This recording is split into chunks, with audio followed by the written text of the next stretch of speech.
जेहेतु आज जनवरी 26 थिला ऑफिस छुट्टी थिला सेतिपई आमे बाहरलु गोटे जगह बुली झियो मोर पूरा एक्साइटेड कहीं से गोटे जगह जीव माने बहुत एक्साइटेड रुहे। तापर रास्ता रे आमे इडली तरकारी खाइकिना बाहरी आसथिलु से जगह को रास्ता रे गीत शुणी शुणी एंजॉय करी करी आमे पहुँचीलु से जगहटा बढ़िया जगहटा थिला।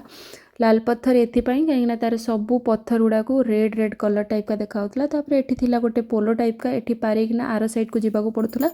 तो मो पळि आसथिले तापर चली आसले हमर झियो आउ हस्बैंड तापर आमे चलू गोटे जगह को सेठी होची माने झरना मझी रे बढ़िया प्लेस टे थिला बढ़िया पूरा व्यू थिला आउ बहुत शांत प्लेस टे थिला सेतिपई आमे भाबिलु किछि समय एठी बसिबु एन्जॉय करिवु तापर आमे बोटिंग पाइना जीवु। एठी मु मोर पानी रे गोड़ लगो लगो झियो तार कहलानी मु उदा हेबी मु गाधेबी। तापर एठी मु देखली बहुत सुंदर सुंदर छोट छोट कुनी कुनी फूल होइतिला बणुआ फूल गुड़ा बोधे। तापर आमे आसीथिलु एठी बोटिंग कलु बहुत एन्जॉय कलु झियो भी बहुत एन्जॉय कला 2:30 बजीतिला सेतिपई झियो को बहुत भोक लागितिला सेतिपई आमे गोटे दुकान रे रखिकी फ्रूट्स आ आम पई कोल्ड ड्रिंक्स किन नेइतिलु। तापर रास्ता रे गोटे रेस्टोरेंट पड़तिला सेठी आमे वेज बिरयानी खाइ देइतिलु काहेकि ना मंडे थिला। तापर इवनिंग रे आमे गोटे लेमन टी पीकी घर को